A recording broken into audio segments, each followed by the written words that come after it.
ಇವತ್ತು D K Shivakumar ಅಲ್ಲಿಗೆ ಹೋಗಿ ಪುಣ್ಯ ಸ್ನಾನ ಮಾಡುವ ಮೂಲಕ ಮಹಾಕುಂಭಕ್ಕೆ ಒಂದು ಮಹಾ ಬೆಂಬಲವನ್ನು ಸೂಚಿಸಿದ್ದಾರೆ. ತನ್ನ ನಂಬಿಕೆಯ ನೆಲೆಯನ್ನು ಸಾರ್ವತ್ರಿಕವಾಗಿ ಸಮರ್ಥಿಸಿಕೊಂಡಿದ್ದಾರೆ.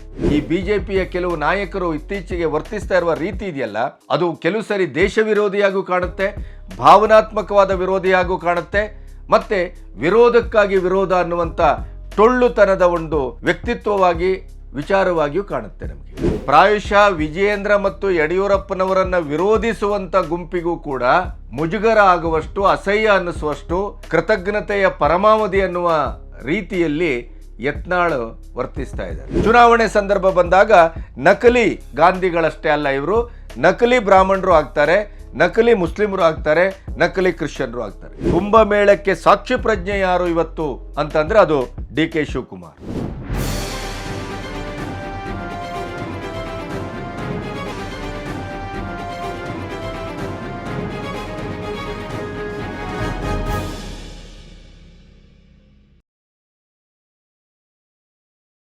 ನಮಸ್ತೆ, ಬಿ ಗಣಪತಿ ನ್ಯೂಸ್ ಚಾನಲ್ಗೆ ಸ್ವಾಗತ.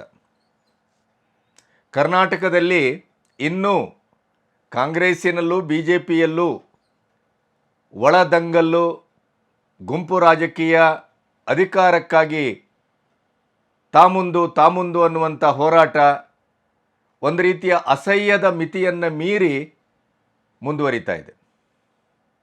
ದಿಢೀರ್ ಪರಮೇಶ್ವರ್ ಅವರು ಖರ್ಗೆ ಅವರನ್ನು ಭೇಟಿಯಾಗುವುದು, ಪರಮೇಶ್ವರ್ ಆಪ್ತ ಸಚಿವರೊಟ್ಟಿಗೆ ಗೌಪ್ಯವಾದಂಥ ಮೀಟಿಂಗ್ ಮಾಡ್ತಾ ಇರುವಂಥದ್ದು, ಅದರ ಜೊತೆಗೆ ಪಕ್ಷಾಧ್ಯಕ್ಷ ಹುದ್ದೆಗೆ ತೀವ್ರವಾದ ಪೈಪೋಟಿ ಮತ್ತು ಒಳ ರಾಜಕೀಯ, ಗುಂಪು ರಾಜಕೀಯ ಕಳೆದ ಒಂದು ತಿಂಗಳಾರುಗಳಿಂದ ಅಸಹ್ಯವಾಗಿ ಅದನ್ನು ಜನ ನೋಡ್ತಾ ಇದ್ದಾರೆ ಬಿ ಜೆ ಪಿಯದ್ದು.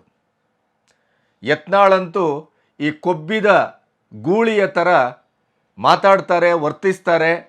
ಅವರ ರಾಜಕೀಯ ತಂತ್ರ ಮಂತ್ರಗಳು ಏನು ಅನ್ನೋದಕ್ಕಿಂತ ರಾಜಕೀಯವನ್ನು ಈ ರೀತಿಯೂ ಬಳಸ್ಕೋಬಹುದೇ ಅನ್ನುವ ಮಟ್ಟಕ್ಕೆ ಅವರ ವರ್ತನೆ ಮುಂದುವರೆದಿದೆ. ವಿಜಯೇಂದ್ರ ಅವರ ಬಗ್ಗೆ, ಯಡಿಯೂರಪ್ಪನವರ ಬಗ್ಗೆ, ಪ್ರಾಯಶಃ ವಿಜಯೇಂದ್ರ ಮತ್ತು ಯಡಿಯೂರಪ್ಪನವರನ್ನು ವಿರೋಧಿಸುವಂಥ ಗುಂಪಿಗೂ ಕೂಡ ಮುಜುಗರ ಆಗುವಷ್ಟು, ಅಸಹ್ಯ ಅನ್ನಿಸುವಷ್ಟು, ಕೃತಜ್ಞತೆಯ ಪರಮಾವಧಿ ಅನ್ನುವ ರೀತಿಯಲ್ಲಿ ಯತ್ನಾಳ್ ವರ್ತಿಸ್ತಾ ಇದ್ದಾರೆ. ಯತ್ನಾಳ್ ಮಾತು ಏನೇ ಇದ್ದರೂ ಕೂಡ ಬಿ ಜೆ ಪಿಯ ದಕ್ಷಿಣ ಭಾರತದ ಸಾಧನೆಯ ಬಗ್ಗೆ, ಕರ್ನಾಟಕದಲ್ಲಿ ಬಿ ಜೆ ಪಿಯನ್ನು ಅಧಿಕಾರಕ್ಕೆ ತಂದದ್ದರ ಬಗ್ಗೆ, ತಳ ಸಮುದಾಯದಿಂದ ಹಿಡಿದು ಮೇಲ್ವರ್ಗದವರೆಗೆ ಬಿ ಜೆ ಪಿಯ ಪತಾಕೆಯನ್ನು ಸಾಂಘಿಕವಾಗಿ ಹಾರಿಸಿದ್ದಿದ್ರೆ, ಚಾರಿತ್ರಿಕವಾಗಿ ಕಟ್ಟಿದ್ದಿದ್ರೆ ಅದು ಪ್ರಶ್ನಾತೀತವಾಗಿ ಯಡಿಯೂರಪ್ಪ ಅನ್ನೋದರ ಬಗ್ಗೆ ಯಾರದೇ ಮಾತು ಅಥವಾ ಯಾವುದೇ ವಿರೋಧ ಇದೆ ಅಂತ ನಾನು ಭಾವಿಸುವುದಿಲ್ಲ.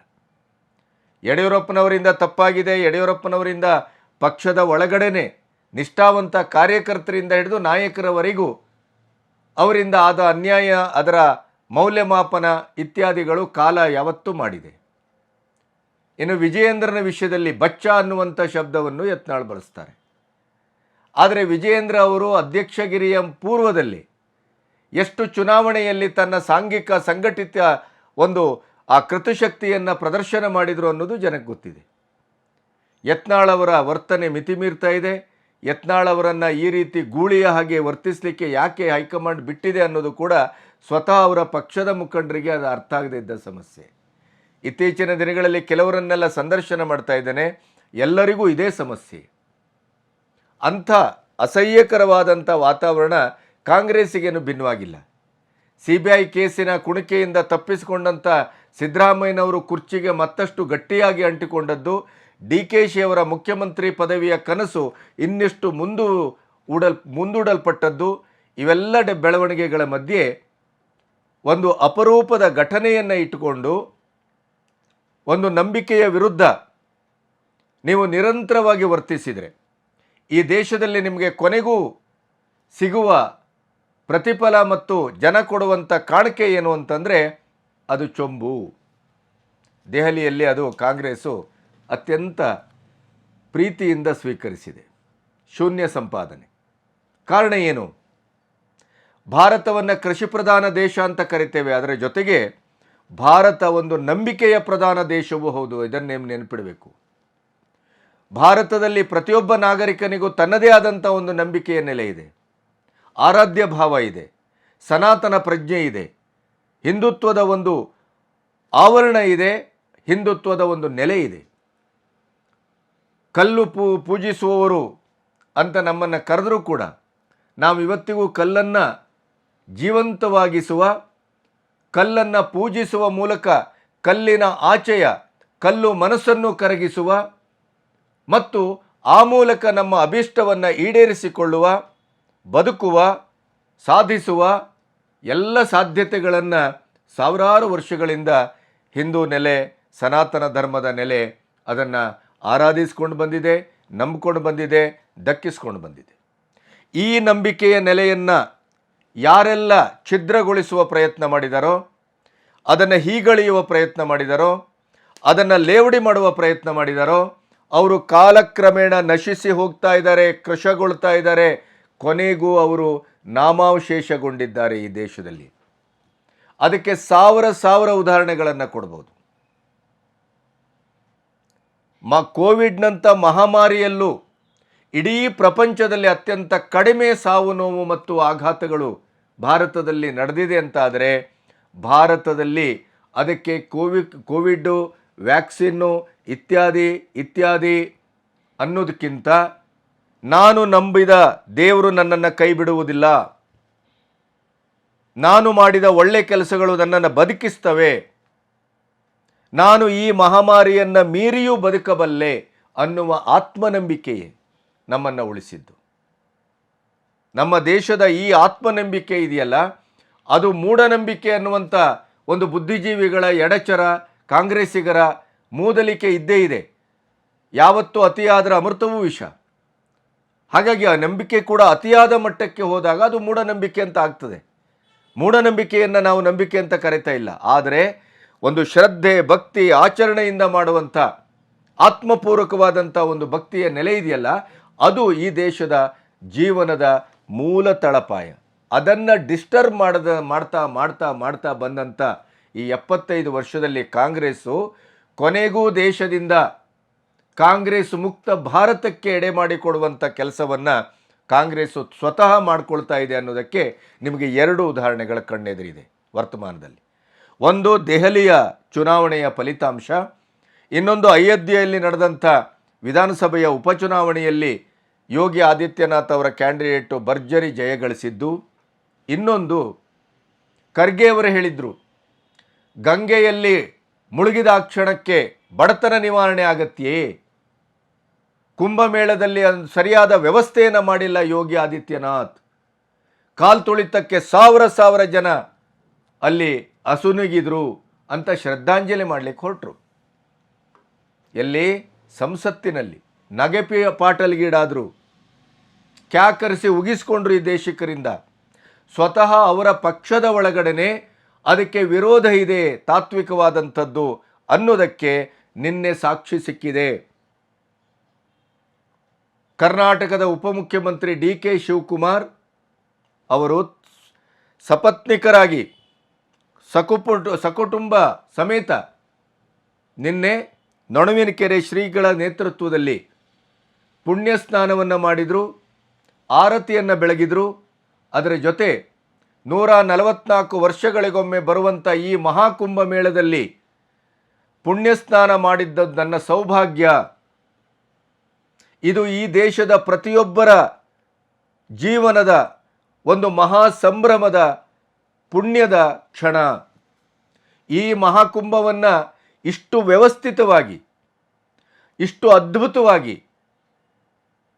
ಸಂಘಟಿಸಿದ ಸಂಘಟಕರಿಗೆ ನನ್ನ ಧನ್ಯವಾದಗಳು ಅನ್ನುವ ಮಾತನ್ನು ಪತ್ರಿಕಾಗೋಷ್ಠಿಯಲ್ಲಿ ಹೇಳಿದರು. ಈ ಒಂದು DK ಶಿವಕುಮಾರ್ ನಿನ್ನೆ ಕುಂಭಮೇಳಕ್ಕೆ ಹೋಗಿ ಕುಟುಂಬ ಸಮೇತ ಪುಣ್ಯ ಸ್ನಾನ ಮಾಡುವ ಮೊದಲು ಒಂದು ಮಾತನ್ನು ಹೇಳಿದರು ಅಶೋಕ್ ಅವರಿಗೆ. ಈ BJPಯ ಕೆಲವು ನಾಯಕರು ಇತ್ತೀಚೆಗೆ ವರ್ತಿಸ್ತಾ ಇರುವ ರೀತಿ ಇದೆಯಲ್ಲ, ಅದು ಕೆಲವು ಸರಿ ದೇಶ ವಿರೋಧಿಯಾಗೂ ಕಾಣುತ್ತೆ, ಭಾವನಾತ್ಮಕವಾದ ವಿರೋಧಿಯಾಗೂ ಕಾಣುತ್ತೆ, ಮತ್ತು ವಿರೋಧಕ್ಕಾಗಿ ವಿರೋಧ ಅನ್ನುವಂಥ ಟೊಳ್ಳುತನದ ಒಂದು ವ್ಯಕ್ತಿತ್ವವಾಗಿ, ವಿಚಾರವಾಗಿಯೂ ಕಾಣುತ್ತೆ ನಮಗೆ. ಕುಂಭಮೇಳಕ್ಕೆ ಖರ್ಗೆ ಅವರು ವಿರೋಧ ಮಾಡಿದರು, ಕಾಂಗ್ರೆಸ್ಸು ವಿರೋಧ ಮಾಡಿತ್ತು. ಮರಿ ಖರ್ಗೆಯಿಂದ ಹಿಡಿದು ಪ್ರತಿಯೊಬ್ಬರು ಖರ್ಗೆ ಅವರನ್ನು ಸಮರ್ಥಿಸಲಿಕ್ಕೆ ಮುಂದಾದರು. ಆದರೆ ಡಿ ಕೆ ಶಿ ಅವರನ್ನು ನಾವು ಯಾಕೆ ಮೆಚ್ಚಬೇಕು, ಅಭಿನಂದಿಸಬೇಕು ಅಂತಂದರೆ, ಇಡೀ ಹೈಕಮಾಂಡೇ ಕುಂಭಮೇಳಕ್ಕೆ ವಿರುದ್ಧವಾಗಿದೆ. ಇಡೀ ಕಾಂಗ್ರೆಸ್ಸು ಈ ದೇಶದ ಸನಾತನ ಧರ್ಮದ ಎಲ್ಲ ಆಚರಣೆ ಮತ್ತು ಎಲ್ಲ ಪ್ರತಿಷ್ಠಾಪನೆ ಅಥವಾ ಅದಕ್ಕೆ ಪ್ರತಿಸ್ಪಂದಿಸುವಂಥ ಸಂದರ್ಭಕ್ಕೆ ವಿರೋಧವನ್ನು ಮತ್ತು ಧಿಕ್ಕಾರವನ್ನು, ಬಹಿಷ್ಕಾರವನ್ನು ಹಾಕುತ್ತೆ. ಅದಕ್ಕೆ ನಮಗೆ ಕಾಶಿ, ಮಥುರಾ ಅಥವಾ ಅಯೋಧ್ಯೆ ಪ್ರತಿಯೊಂದು ನಮಗಿಲ್ಲಿ ದಾಖಲೆ ಸಿಗುತ್ತೆ. ಚುನಾವಣೆ ಸಂದರ್ಭ ಬಂದಾಗ ನಕಲಿ ಗಾಂಧಿಗಳಷ್ಟೇ ಅಲ್ಲ, ಇವರು ನಕಲಿ ಬ್ರಾಹ್ಮಣರು ಆಗ್ತಾರೆ, ನಕಲಿ ಮುಸ್ಲಿಮರು ಆಗ್ತಾರೆ, ನಕಲಿ ಕ್ರಿಶ್ಚಿಯನ್ರು ಆಗ್ತಾರೆ. ಅದು ಬಿಟ್ಟರೆ ಅವರು ಶಾಶ್ವತವಾಗಿ ಬೇಕಾದರೆ ಮುಸ್ಲಿಮರು ಕ್ರಿಶ್ಚಿಯನ್ರು ಅಂತ ಆಗುವ ಒಂದು ಮಟ್ಟಕ್ಕೆ ನಾವು ಬೆಳೆದರೆ, ತುಷ್ಟೀಕರಣದ ರಾಜಕಾರಣದ ಮೂಲಕ ನಾನು ಅಧಿಕಾರವನ್ನು ನಿರಂತರವಾಗಿ ಅನುಭವಿಸ್ತೇನೆ ಅಂತಾದರೆ, ಖಂಡಿತವಾಗಿಯೂ ಕಾಂಗ್ರೆಸ್ಸು ಸೋನಿಯಾ ಗಾಂಧಿಯಿಂದ ಹಿಡಿದು ಇಲ್ಲಿ ತಳಪಾಯದ ಕಾರ್ಯಕರ್ತರವರೆಗೂ ಅವರು ಕ್ರಿಶ್ಚಿಯನ್ರಾಗಲಿಕ್ಕೂ ಸಿದ್ಧವಾಗಿದ್ದಾರೆ, ಮುಸ್ಲಿಮರಾಗಲಿಕ್ಕೂ ಸಿದ್ಧವಾಗಿದ್ದಾರೆ. ಆದರೆ ಯಾವುದೇ ಕಾರಣಕ್ಕೂ ಅವರು ಹಿಂದೂ ಅಂತ ಹೇಳ್ಕೊಳ್ಳೋದಿಲ್ಲ. ಯಾಕೆ ಅಂತಂದರೆ ಅವರಿಗೆ ಅಲ್ಲಿಯ ಮತದ ಗೊಡವೆ, ಅಲ್ಲಿಯ ಮತದ ಚಿಂತೆ. ಆ ಮತಕ್ಕಾಗಿ ಈ ದೇಶದ ಮೂಲ ನಾಗರಿಕತೆಯನ್ನು ಅವರು ಬಲಿ ಹಾಕ್ತಾ ಇದ್ದಾರೆ, ಈ ದೇಶದ ನೆಲ ಸಂಸ್ಕೃತಿಯನ್ನು ಬಲಿ ಹಾಕ್ತಾ ಇದ್ದಾರೆ, ಈ ದೇಶದ ಸನಾತನ ಧರ್ಮವನ್ನು ಅವರು ನಿರಂತರವಾಗಿ ತುಷ್ಟೀಕರಣಕ್ಕಾಗಿ ಅದನ್ನು ಮೆಟ್ಟುತ್ತಾ ಬಂದಿದ್ದಾರೆ.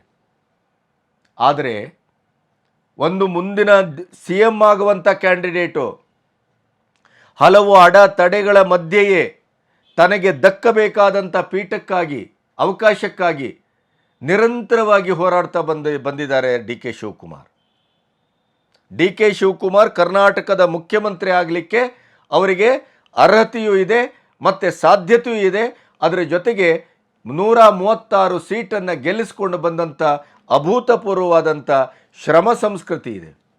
ಆದರೂ ಕೂಡ ಅವರಿಗೆ ಈ ಸಿದ್ದು ಬಣದಿಂದ ಅವರಿಗೆ ಸಿಗಬೇಕಾದಂಥ ಆದ್ಯತೆ ಮತ್ತು ಅವಕಾಶ ಸಿಗ್ತಾ ಇಲ್ಲ. ಇಂಥ ಸಂದರ್ಭದಲ್ಲಿ ಕೂಡ ಡಿ ಕೆ ಶಿ ಅವರ ಆ ಬಂಡೆತನ, ಆ ಎದೆಕಾರಿಕೆ, ತನ್ನ ನಂಬಿಕೆಯನ್ನು ನಾನು ಸಾರ್ವತ್ರಿಕಗೊಳಿಸುವ ದಿಕ್ಕಿನಲ್ಲಿ ಅದು ಸ್ವಪಕ್ಷೀಯರಿಗೆ ಮುಜುಗರ ಆದರೂ ಐ ಡೋಂಟ್ ಕೇರ್. ಅದಕ್ಕಾಗಿ ಅವರು ಅಶೋಕ್ಗೆ ಹೇಳಿದರು, ನನ್ನ ನಂಬಿಕೆ ನನ್ನ ವೈಯಕ್ತಿಕವಾದಂಥದ್ದು, ವ್ಯಕ್ತಿಗತವಾದಂಥದ್ದು, ಅದನ್ನು ಯಾರೂ ಪ್ರಶ್ನಿಸಬೇಕಾಗಿಲ್ಲ ಅಂತ. ಹಾಗಾಗಿ ಅವರು ಇವತ್ತು ಕುಂಭಮೇಳದಲ್ಲಿ ಪುಣ್ಯಸ್ನಾನ ಮಾಡುವ ಮೂಲಕ 2 ಮಹಾ ಸಂಕೇತಗಳನ್ನು ಕೊಟ್ಟಿದ್ದಾರೆ. ಒಂದು, ಕೊನೆಗೂ ನಾನು ಹಿಂದೂ, ಕೊನೆಗೂ ನಾನು ಸನಾತನಿ, ಕೊನೆಗೂ ನನ್ನ ನಂಬಿಕೆ, ನಾನು ನಿಂತ ನೆಲೆ ಅದು ಹಿಂದುತ್ವದ ನೆಲೆ. ಒಂದು ಪಾಯಿಂಟು. ಇನ್ನೊಂದು, ಖರ್ಗೆಯಂಥ ಖರ್ಗೆಯೇ ವಿರೋಧಿಸಬಹುದು, ಕಾಂಗ್ರೆಸ್ಸಿನಂಥ ಕಾಂಗ್ರೆಸ್ಸೇ ವಿರೋಧಿಸಬಹುದು, ಆದರೆ ನಾನು ಅದನ್ನು ಕೇರ್ ಮಾಡುವುದಿಲ್ಲ. ಇವತ್ತು ಡಿ ಕೆ ಶಿವಕುಮಾರ್ ಅಲ್ಲಿಗೋಗಿ ಪುಣ್ಯಸ್ನಾನ ಮಾಡುವ ಮೂಲಕ ಮಹಾಕುಂಭಕ್ಕೆ ಒಂದು ಮಹಾ ಬೆಂಬಲವನ್ನು ಸೂಚಿಸಿದ್ದಾರೆ. ತನ್ನ ನಂಬಿಕೆಯ ನೆಲೆಯನ್ನು ಸಾರ್ವತ್ರಿಕವಾಗಿ ಸಮರ್ಥಿಸಿಕೊಂಡಿದ್ದಾರೆ. ಪರ್ಯಾಯವಾಗಿ ಕಾಂಗ್ರೆಸ್ಸಿನ ಕೆಪ್ಪೆಗೆ ಬಾರಿಸಿದ್ದಾರೆ. ನೀವು ಇಂಥ ದರಿದ್ರ ಕೆಲಸವನ್ನು, ಆತ್ಮದ್ರೋಹದ ಕೆಲಸವನ್ನು ಮಾಡ್ತಾನೆ ಈ ದೇಶದ ನಂಬಿಕೆಯನ್ನು ನೀವು ವಿರೋಧಿಸಿದಷ್ಟೇ ಅಲ್ಲ, ನಂಬಿಕೆಯ ದ್ರೋಹವನ್ನು ಮಾಡ್ತಾ ಇದ್ದೀರಿ. ಪರ್ಯಾಯವಾಗಿ ಭಾರತದ ದ್ರೋಹಿಗಳಾಗ್ತಾ ಇದ್ದೀರಿ, ನೆನಪಿಡಿ. ಅದಕ್ಕಾಗಿಯೇ ನಿಮಗೆ ಇಂಥ ಶೂನ್ಯ ಸಂಪಾದನೆ. ಇಡೀ ದೇಶದಲ್ಲಿ ಕಾಂಗ್ರೆಸ್ಸು ವಿಮುಕ್ತಿಗೊಳ್ತಾ ಇದೆ. ಕಾಂಗ್ರೆಸ್ಸು ಸಂಪೂರ್ಣವಾಗಿ ವಾಶೌಟ್ ಆಗ್ತಾ ಇದೆ. ಕಾಂಗ್ರೆಸ್ ಮುಕ್ತ ಭಾರತ ಭವಿಷ್ಯದಲ್ಲಿ ಕಾಣ್ತಾ ಇದೆ. ಕಾರಣ ಏನು? ಅದಕ್ಕೆ BJPಯೋ ಮೋದಿಯೋ ನೋ, ಸ್ವಯಂಕೃತ ಅಪರಾಧ. 88%ಗೂ ಹೆಚ್ಚು ಇರುವಂಥ ಬಹುಸಂಖ್ಯಾಕ ಹಿಂದೂಗಳ ಮೇಲೆ ನೀವು ಅವರ ನಂಬಿಕೆಯ ಮೇಲೆ, ನಂಬಿಕೆಯ ನೆಲೆಯ ಮೇಲೆ, ಶ್ರದ್ಧೆ ಭಕ್ತಿಯ ಮೇಲೆ ನೀವು ಪ್ರಹಾರ ಮಾಡ್ತಾ ಇದ್ದೀರಿ. ಅದು ಸರಿಯಾದ ಕ್ರಮ ಅಲ್ಲ ಅನ್ನೋದನ್ನು ಡಿ ಕೆ ಶಿ ಅವರು ನಿನ್ನೆ ಪುಣ್ಯ ಸ್ನಾನದ ಮೂಲಕ ಸ್ಪಷ್ಟವಾಗಿ ಸ್ವಪಕ್ಷೀಯರಿಗೆ, ಮುಖ್ಯವಾಗಿ ಖರ್ಗೆಯವರಿಗೆ ಮತ್ತು ಹೈಕಮಾಂಡಿಗೆ ತೋರಿಸಿದ್ದಾರೆ. ಇನ್ನೊಂದು, ನಿರಂತರವಾಗಿ ಯೋಗಿ ಆದಿತ್ಯನಾಥರ ಮೇಲೆ ದಾಳಿ ಮಾಡ್ತಾ ಇರುವಂಥ ಕಾಂಗ್ರೆಸ್ಸಿಗರಿಗೆ, ಅಲ್ಲಿಯ ವ್ಯವಸ್ಥೆಯ ಬಗ್ಗೆ ಅವ್ಯವಸ್ಥೆ ಅಂತ ಬೊಗಳೆ ಬಿಡ್ತಾ ಇದ್ದಂಥವರಿಗೆ, 30-35 ಜನ ಅಲ್ಲಿ ಕಾಲ್ತುಳಿತಕ್ಕೆ ಸಾವನ್ನಪ್ಪಿದ್ದಾರೆ. ಆ ಕಾಲ್ತುಳಿತವನ್ನು ಅತ್ಯಂತ ಶೀಘ್ರದಲ್ಲಿ ಕಂಟ್ರೋಲ್ ಮಾಡಲಾಗಿದೆ. ಯಾವುದೇ ಮಹಾ ಅನಾಹುತಕ್ಕೆ ಎಡೆ ಕೊಟ್ಟಿಲ್ಲ. ಅದರ ಜೊತೆಗೆ ಕುಂಭಮೇಳ ನಿರಂತರವಾಗಿ ಈ ಘಟನೆಯ ನಂತರವೂ ಕೂಡ ಯಾವುದೇ ತೊಂದರೆ ತಾಪತ್ರೆ ಇಲ್ಲದೇ ಇನ್ನಿಷ್ಟು ಜನ ಜಂಗುಳಿ ಮತ್ತೆ ಅಲ್ಲಿ ಸೇರುವಂಥ ಒಂದು ಆಕರ್ಷಕವಾದಂಥ ವ್ಯವಸ್ಥೆಯನ್ನು ಕೂಡ ಯೋಗಿ ಆದಿತ್ಯನಾಥ ಟೀಮ್ ಮಾಡಿದೆ. ಅದ್ಭುತವಾದಂಥ ವ್ಯವಸ್ಥೆ ಮಾಡಿದ ಸಂಘಟಕರಿಗೆ ನಾನು ಧನ್ಯವಾದವನ್ನು ಅರ್ಪಿಸ್ತೇನೆ ಅಂತ ಹೇಳುವ ಮೂಲಕ DKಶಿ ಅವರು ಖರ್ಗೆಯವರಿಗೆ ತಪರಾಕಿ ಕೊಟ್ಟಿದ್ದಾರೆ, ಕಾಂಗ್ರೆಸ್ಸಿನವರಿಗೆ ತಪರಾಕಿ ಕೊಟ್ಟಿದ್ದಾರೆ. ಕಾಂಗ್ರೆಸ್ಸಿಗರೇ ಆತ್ಮ ಅವಲೋಕನ ಮಾಡಿಕೊಳ್ಳಿ. ಸಾರ್ವತ್ರಿಕವಾಗಿ ಸುಳ್ಳು ಹೇಳುವ ಈ ಸಂಸ್ಕೃತಿಯನ್ನು ಬಿಟ್ಟು ಬಿಡಿ. ನಿಜವನ್ನು ಅರ್ಥ ಮಾಡಿಕೊಳ್ಳಿ, ವಸ್ತುಸ್ಥಿತಿಗೆ ಸ್ಪಂದಿಸಿ. ಅಲ್ಲಿ ನಿಜವಾಗಿಯೂ ವ್ಯವಸ್ಥೆ ಯಾವ ರೀತಿ ಇದೆ ಅನ್ನೋದನ್ನು ಗೊತ್ತಿದ್ದು ತಪ್ಪಾಗಿ ಸುಳ್ಳಾಗಿ ಮಾತಾಡುವಂಥ ನಿಮ್ಮಂಥವರಿಗೆ ಇದು ಸಭ್ಯತೆಯ ಲಕ್ಷಣ ಅಲ್ಲ, ಇದು ರಾಜಕೀಯದ ಲಕ್ಷಣ ಅಲ್ಲ ಅನ್ನೋದನ್ನು ಸ್ವತಃ DKಶಿ ಅವರು ನಿನ್ನೆ ಅತ್ಯಂತ ಸೂಕ್ಷ್ಮವಾಗಿ ಜಾಣತನದಿಂದ ಸ್ವಪಕ್ಷೀಯರಿಗೆ ಸರಿಯಾದ ರೀತಿಯಲ್ಲಿ ತಿರುಗೇಟನ್ನು ಕೊಟ್ಟಿದ್ದಾರೆ.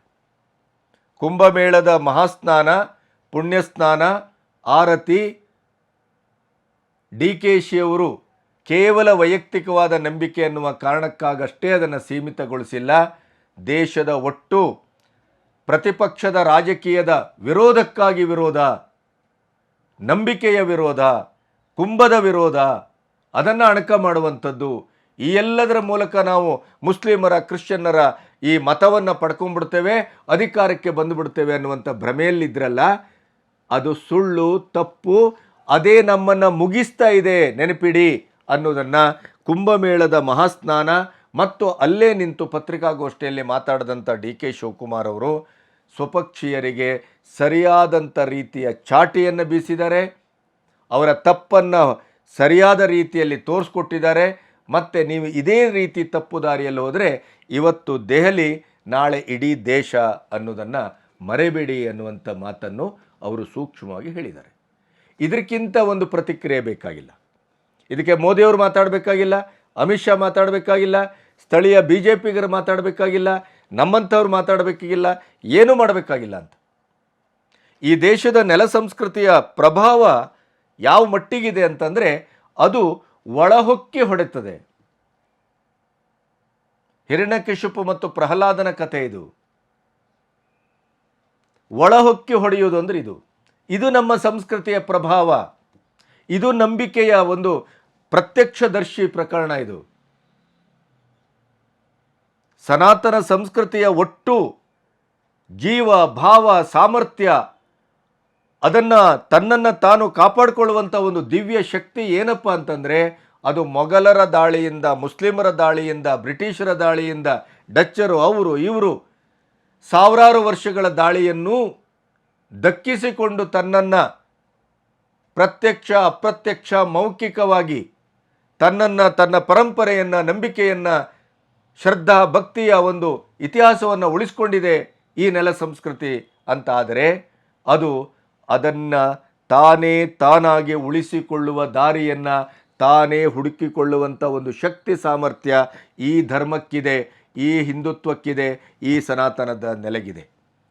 ಹಾಗಾಗಿಯೇ ಖರ್ಗೆಯವರಿಗೆ, ಕಾಂಗ್ರೆಸ್ಸಿನಂಥ ಕಾಂಗ್ರೆಸ್ಸಿಗರಿಗೆ, ದೇಶದ್ರೋಹಿಗಳಿಗೆ BJPಯವರು ಅಥವಾ ಇನ್ನೊಬ್ಬರು ನಮ್ಮಂಥವರು ಬೈಬೇಕಾಗಿಲ್ಲ, ಹೇಳಬೇಕಾಗಿಲ್ಲ.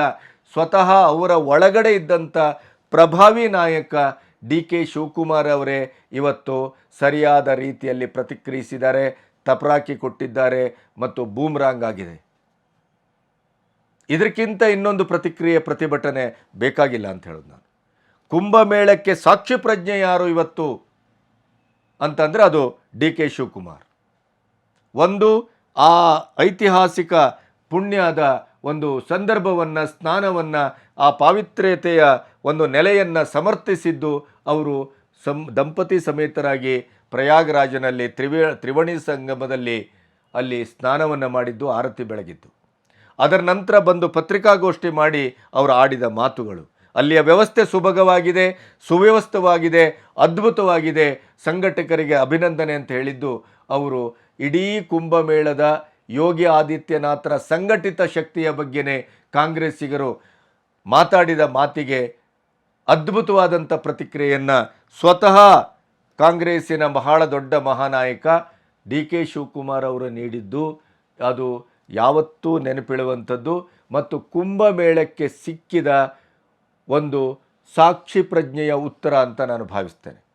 ಕುಂಭಮೇಳ ಹೇಗಿದೆ, ಕುಂಭಮೇಳ ಅಂದರೆ ಏನು, ಕುಂಭಮೇಳದ ಮಹತ್ವ ಏನು, ಕುಂಭಮೇಳದ 144 ವರ್ಷದ ಈ ಮಹಾಕುಂಭಕ್ಕಿರುವಂಥ ಐತಿಹಾಸಿಕ ಮತ್ತು ಧಾರ್ಮಿಕ ಆಧ್ಯಾತ್ಮಿಕವಾದಂಥ ಒಂದು ಪುಣ್ಯ ಪ್ರಭಾವ ಏನು ಅನ್ನೋದಕ್ಕೆ ಡಿ ಕೆ ಶಿವಕುಮಾರ್ ಪ್ರವೇಶ ಮಾಡಿದ್ದು, ಸ್ನಾನ ಮಾಡಿದ್ದು ಮತ್ತು ಅಲ್ಲಿ ಮಾತಾಡಿದ್ದು, ಆ ಮಾತುಗಳು ಹೊರಳಿಸಿದ ಸೂಕ್ಷ್ಮವಾದಂಥ ಸಂವೇದನಾತ್ಮಕವಾದಂಥ ಏನು ಒಳ ಸತ್ಯಗಳಿದೆಯಲ್ಲ, ಅದು ಇಡೀ ಕಾಂಗ್ರೆಸ್ ಸಂಸ್ಕೃತಿಗೆ ಮತ್ತು ಕುಂಭವನ್ನು ವಿರೋಧಿಸುವ ಬುದ್ಧಿಜೀವಿಗಳು, ಎಡಚರು ಇತ್ಯಾದಿ ಇತ್ಯಾದಿ ಈ ಬಕೆಟ್ ಸಂಸ್ಕೃತಿ, ಗುಲಾಮಿ ಸಂಸ್ಕೃತಿ ಇದೆಯಲ್ಲ, ಅವರೆಲ್ಲರಿಗೂ ಏಕಕಾಲದಲ್ಲಿ ಡಿ ಕೆ ಶಿವಕುಮಾರ್ ಅವರು ಸರಿಯಾದ ಪ್ರತ್ಯುತ್ತರವನ್ನು, ಪ್ರತಿಘಾತವನ್ನು ಮಾಡಿದ್ದಾರೆ. ಅದು ಅಗತ್ಯವಾಗಿತ್ತು, ತೀವ್ರವಾದ ಅಗತ್ಯವಾಗಿತ್ತು ಅಂತ ನನ್ನ ಭಾವನೆ. ಅದಕ್ಕಾಗಿಯೇ ನಾನು ನಿರಂತರವಾಗಿ ಹೇಳ್ತೇನೆ, ನೀವು ನಮ್ಮ ಧರ್ಮದ ಮೇಲೆ, ನಮ್ಮ ಸನಾತನ ನೆಲೆಯ ಮೇಲೆ, ನಮ್ಮ ಶ್ರದ್ಧೆ, ಭಕ್ತಿ, ಭಾವ ಇದರ ಮೇಲೆ ನೀವು ನಿರಂತರವಾಗಿ ದಾಳಿ ಮಾಡಿದರೂ ಕೂಡ ಈ ನೆಲಕ್ಕೆ, ಈ ಕಾಯಕ ಭೂಮಿಗೆ ತನ್ನನ್ನು ತಾನು ರಕ್ಷಿಸಿಕೊಳ್ಳುವ, ತನ್ನನ್ನು ತಾನು ಸಮರ್ಥಿಸಿಕೊಳ್ಳುವ, ತನ್ನನ್ನು ತಾನು ಯುಗ ಯುಗಗಳ ಆಚೆಯೂ ಉಳಿಸಿಕೊಳ್ಳುವಂಥ ಒಂದು ಸ್ವಸಾಮರ್ಥ್ಯ ಅದು ಹೊಕ್ಕುಳು ಬಳ್ಳಿಯ ರೀತಿಯಲ್ಲಿ ಅದು ಇದೆ. ಅದೇ ಈ ವಿಶ್ವದ ಒಂದು ಬಹಳ ದೊಡ್ಡ ಮಿರಾಕಲ್ಲು, ವಿಸ್ಮಯ. ಹಿಂದುತ್ವ, ಸನಾತನತೆ ಅಥವಾ ನಮ್ಮ ಮಹಾಕಾವ್ಯಗಳು, ನಮ್ಮ ರಾಮ, ನಮ್ಮ ಕೃಷ್ಣ ಅಥವಾ ನಮ್ಮ ಇಡೀಯದಾದಂಥ ನಂಬಿಕೆಯ ನೆಲೆ ಅದು ನೀವು ಛಿದ್ರಗೊಳಿಸಬೇಕು, ಅದನ್ನು ಮುಗಿಸಬೇಕು ಅಂತ ಹೊರಟಷ್ಟು ಅದು ರಕ್ತಬೀಜಾಸುರನ ಹಾಗೆ 100,000 ಕವಲುಗಳಾಗಿ ತನ್ನನ್ನು ತಾನು ರಕ್ಷಿಸಿಕೊಳ್ಳಿಕ್ಕೆ ಕಾವಲು ಭಟರನ್ನು ತಾನೇ ಹುಟ್ಟು ಹಾಕಿಕೊಳ್ತದೆ ಅನ್ನುವಂಥ ಒಂದು ಸಾಮರ್ಥ್ಯ ಕೇವಲ ಪ್ರಪಂಚದಲ್ಲಿ ಯಾವುದಾದ್ರೂ ಧರ್ಮಕ್ಕಿದೆ ಅಂತಾದರೆ ಅದು ಹಿಂದೂ ಧರ್ಮಕ್ಕೆ ಮಾತ್ರ. ಅದು ಇವತ್ತು ಡಿ ಕೆ ಶಿಯನ್ನೇ ಮಹಾಕುಂಭಮೇಳದಲ್ಲಿ ಎದುರು ನಿಲ್ಲಿಸಿ ಅವರ ಸ್ವಪಕ್ಷೀಯರಿಗೆ ಉತ್ತರ ಕೊಡಿಸುವ ಕೆಲಸವನ್ನು ಕೂಡ ಮಾಡಿಸುತ್ತೆ ಅದೇ ದಿವ್ಯ ಶಕ್ತಿ. ನಮಸ್ತೆ.